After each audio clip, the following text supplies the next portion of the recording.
भारत की आबादी के बारे में एक अध्ययन दल की जांच रिपोर्ट बहुत चौंकाने वाली है।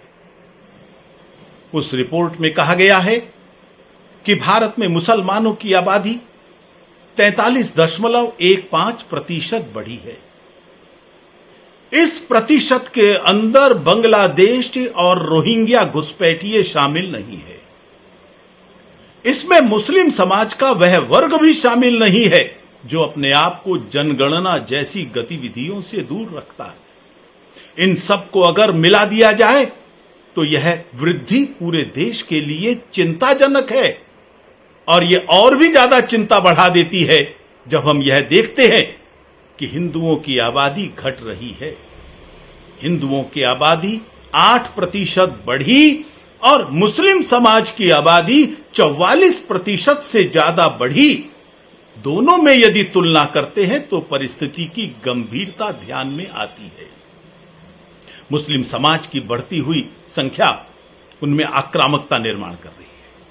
इसलिए कभी कहते हैं कि हम 70% को गंगा में बहा देंगे, कभी कहते हैं कि हम राम मंदिर को हटाकर वहां बाबरी मस्जिद फिर बना देंगे, जब हमारी सरकार आएगी तब देख लेंगे। कभी हिंदुओं को सरेआम सर काटने की धमकी दी जाती है। उनके नेताओं में आक्रामकता इतनी बढ़ रही है, हिंदू आस्थाओं का अपमान करते हैं और कोई भी एक हिंदू उनके लिए अप्रिय बात कह दे, सरतन से जुदा का गैंग सक्रिय हो जाता है। आबादी बढ़ रही है और तुर्रा ये कि वो पिछड़े हैं। अरे 1200 सालों से देश पर राज कर रहे हैं। पहले आक्रामक के रूप में किया, फिर अंग्रेजों के साथ मिलकर किया, फिर कांग्रेस के साथ मिलकर तुम्हारी ही तो चली है। अर्थनीति, विदेश नीति, राजनीति सब पर तुम हावी थे और पिछड़े होने के कारण से आरक्षण भी चाहिए। यह पिछड़ापन यदि कहीं है तो उसके कारण केवल तुम हो, तुम्हारी बढ़ती आबादी है। आज देश के लिए यह स्थिति विस्फोटक हो गई है। जनसंख्या विस्फोट खतरनाक स्थिति पर आ गया है। विश्व हिंदू परिषद की मांग है समान जनसंख्या नीति बननी चाहिए, चाहे हिंदू हो या मुसलमान, सबके लिए एक जैसी नीति। नंबर 2, 15% से ज्यादा आबादी वाले कौन से मापदंड के आधार पर अल्पसंख्यक हैं?